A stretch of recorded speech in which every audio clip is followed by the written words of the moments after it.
आपने अक्सर लोगों को यह कहते हुए सुना होगा कि आतंकवाद का कोई धर्म नहीं होता, एक आतंकवादी की कोई राष्ट्रीयता नहीं होती, उसका कोई देश नहीं होता, उसकी कोई जाति नहीं होती। आतंकवादी आतंकवादी होता है। ये बात हम भी मानते हैं और हमारे देश में ज्यादातर लोग इस बात का समर्थन करते होंगे। लेकिन आज की तारीख में ये एक कड़वी सच्चाई है कि पूरी दुनिया में कुछ लोग इस्लाम का दुरुपयोग करके इस बात को साबित करने पर तुले हैं कि आतंकवाद का धर्म होता है। इन लोगों को आप आतंकवादी कह सकते हैं, कट्टरपंथी कह सकते हैं, धर्म के नाम पर जहर फैलाने वाला सामाजिक वायरस भी कह सकते हैं। नाम कुछ भी हो, इनका काम और मकसद सिर्फ एक है और वो है इस्लाम के नाम पर मासूम लोगों की बलि लेना। इस्लामिक आतंकवाद एक चुभने वाला शब्द है और यही आज की दो सबसे दुखद खबरों का आधार है। पहली खबर टर्की की राजधानी अंकारा से आई है, जहां रशिया के राजदूत आंद्रे कार्लोव की एक आर्ट गैलरी में भाषण देते हुए खुलेआम गोली मारकर हत्या कर दी गई। हमलावर ने रशिया के राजदूत पर 4 सेकंड में 8 गोलियां चलाई और अल्लाहू अकबर के नारे लगाते हुए ये कहा कि अलेप्पो को मत भूलना, सीरिया को मत भूलना, हम लोग अलेप्पो में मरेंगे और तुम लोग यहाँ। ये हमलावर एक पुलिस अधिकारी था। सबसे चौंकाने वाली बात यही है कि ये हमलावर एक पुलिस अधिकारी था और उसकी उम्र सिर्फ 22 साल थी। बाद में इस हमलावर को सुरक्षा बलों ने मार गिराया, लेकिन मरने से पहले वो आतंक की गोलियां छोड़ चुका था। यानी जिस व्यक्ति पर रशिया के राजदूत की सुरक्षा करने की जिम्मेदारी थी, उसी ने उनकी जान ले ली। आतंक की दूसरी डरावनी खबर जर्मनी की राजधानी बर्लिन से आई है, जहां क्रिसमस की खरीदारी करने वाले निर्दोष लोगों पर 44,000 किलोग्राम के वजन वाला ट्रक चढ़ा दिया गया। जर्मनी की चांसलर एंजेला मर्केल के मुताबिक ऐसा माना जा रहा है कि यह भी एक आतंकवादी हमला था। इस घटना में 12 लोगों की मौत हो गई, जबकि 50 से ज्यादा लोग घायल हैं और ऐसा शक है कि इस हमले में शामिल एक आतंकवादी पाकिस्तानी है। जर्मनी के गृह मंत्री के मुताबिक पुलिस ने मौके से जिस आरोपी को गिरफ्तार किया है वो पाकिस्तानी शरणार्थी है। नावेद नाम का यह शख्स 31 दिसंबर 2015 को जर्मनी पहुंचा था और फरवरी 2016 से बर्लिन में रह रहा था। इस घटना ने एक बार फिर यूरोप के शरणार्थियों पर उंगली उठाई है। अब यूरोप सहित दुनिया भर के तमाम देश ये सोच रहे हैं कि शरणार्थियों को शरण दी जाए या ना दी जाए। आपको याद होगा, इसी वर्ष जुलाई के महीने में ठीक इसी तरह का आतंकवादी हमला फ्रांस के नीस शहर में हुआ था। वहां भी 25,000 किलोग्राम के वजन वाले ट्रक को चलते फिरते आम लोगों पर चढ़ा दिया गया था। इस आतंकवादी हमले में 10 मासूम बच्चों सहित 84 लोगों की मौके पर मौत हो गई थी। इस हमले के बाद फ्रांस के राष्ट्रपति फ्रांसवा ओलांद ने इस्लामिक आतंकवाद जैसे चुभने वाले शब्द का प्रयोग किया था।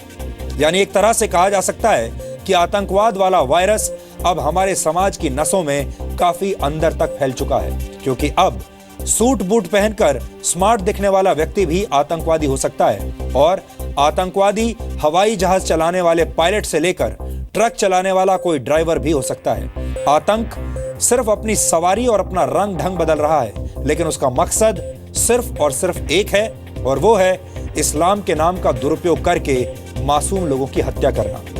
यूरोपीय देश आतंकवाद की इस परिभाषा को अब अच्छी तरह समझ चुके हैं, फिर चाहे वो फ्रांस हो, जर्मनी हो या फिर कोई और देश। हालांकि ये भी एक दुखद पहलू है कि भारत जैसे देश में आतंकवाद को किसी धर्म का नाम न लेने की वकालत की जाती है। भारत में चाहे कितना भी बड़ा आतंकवादी हमला क्यों ना हो जाए, हमारे नेता, पत्रकार, बुद्धिजीवी और हमारे समाज के स्वयंभू ठेकेदार तुरंत वोटों के सौदागर बन जाते हैं और आतंकवादी के धर्म के हिसाब से राजनीति करने लगते हैं और उस दौरान वो आतंकवादियों का समर्थन करने से भी नहीं चूकते। अगर उन्हें यह पता चले कि इस आतंकवादी का समर्थन करने से उन्हें कुछ वोटों का फायदा मिल जाएगा तो वो इससे भी नहीं चूकते। हमें लगता है कि तुष्टीकरण की यह राजनीति देश को आतंक के शिकंजे में फंसा रही है। आज की तारीख में जो यूरोप के देशों में हो रहा है वो दुनिया में कहीं भी हो सकता है, किसी के साथ भी हो सकता है। आतंकवाद के नए नए रूप सामने आ रहे हैं। आज सूट बूट पहनने वाला व्यक्ति कैमरे के सामने गोलियों की बौछार कर सकता है, वो ट्रक से हमला कर सकता है और यह भी मुमकिन है कि कल कोई सिरफिरा आतंकवादी सामान्य जीवन से जुड़ी किसी भी चीज को अपना हथियार बनाकर आपके ऊपर हमला कर दे। इसलिए हमें लगता है कि अब बिना देर किए पूरी दुनिया को आतंकवाद का कॉलर पकड़कर उसे पहचानने की जरूरत है। ये लोग कौन हैं, इसका पता लगाना अब बहुत जरूरी हो गया है, क्योंकि अगर इसमें जरा सी भी देरी की गई तो आतंकवाद की आग पूरी इंसानियत को जिंदा जला देगी, चाहे वो दुनिया के किसी भी कोने में क्यों ना हो।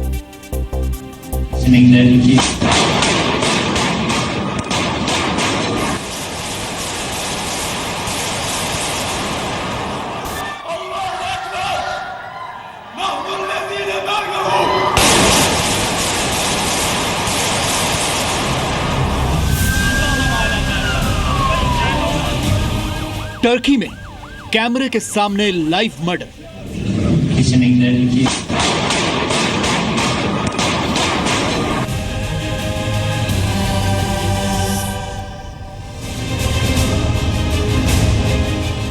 बर्लिन में 44,000 किलोग्राम वजन वाले ट्रक से आतंकवादी हमला।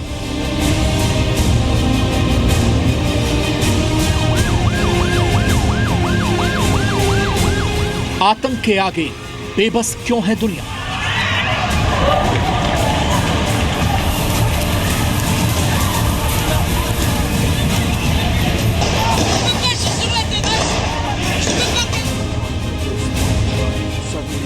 आतंकवाद का कॉलर पकड़कर उसे पहचानना होगा।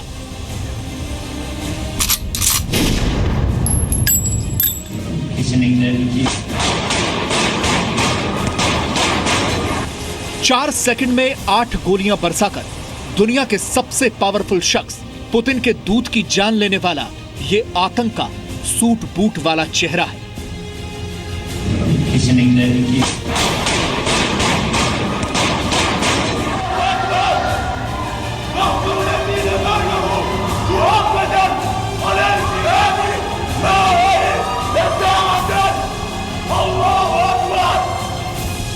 टर्की में रूस के राजदूत आंद्रे कार्लोव अंकारा में एक आर्ट गैलरी में प्रदर्शनी के दौरान भाषण देने के लिए उठे ही थे, तभी पीछे से उन्हें अंकारा के स्पेशल पुलिस फोर्स डिपार्टमेंट के जवान ने गोली मार दी।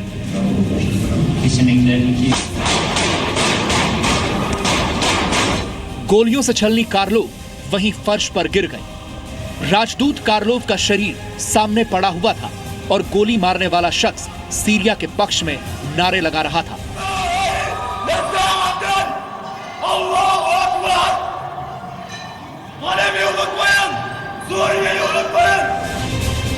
आर्ट गैलरी में मौजूद बाकी लोग डर के मारे आसपास छिपने की कोशिश करने लगे। जमीन पर गिरने के बाद राजदूत पर 22 साल के हमलावर ने एक गोली और चलाई। वहां मौजूद लोगों पर भी गोली चलाई, जिसमें 3 लोग घायल हो गए। टर्की के लोकल मीडिया के मुताबिक मेवलुत मर्द के हमले का तरीका सीरिया में अलकायदा समर्थक अल नुसरा जैसा है। हमलावर ने पहले ही साफ कर दिया कि राजदूत को गोली मारने के बाद वो जिंदा वापस नहीं जाना चाहता।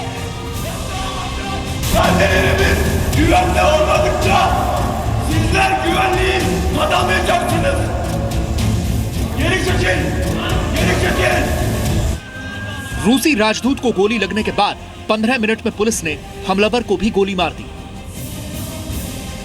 बाद में पता चला कि ऑफ ड्यूटी ऑफिसर मेवलुत ने आर्ट गैलरी में एंट्री के लिए पुलिस आइडेंटिटी कार्ड का इस्तेमाल किया था। राजदूत को गोली मारने के बाद काले रंग का सूट पहना मेवलुत चीख चीख कर सीरिया का बदला लेने की बात करता रहा।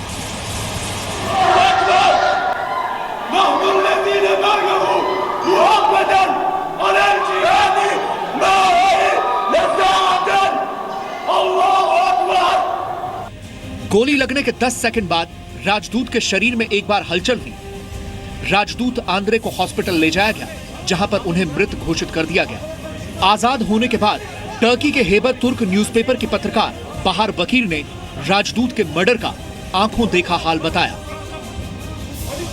Büyükelçinin arkasından tekbir getiren bir şahıs Suriye'de Halep'te sivilleri öldürdünüz. Bu yanınıza kalmayacak şeklinde duyduğum bir cümle ile belinden çıkarttığı silahı büyükelçiye ve daha sonra da salondakilere राजदूत के मर्डर से रूस और टर्की के सामान्य होते रिश्तों में फिर से मुश्किलें शुरू हो गई। रूस के राष्ट्रपति व्लादिमीर पुतिन ने हमले को सीरिया की शांति प्रक्रिया को पटरी से उतारने की कोशिश बताया है। Совершенное преступление – это, безусловно, провокация, направленная на срыв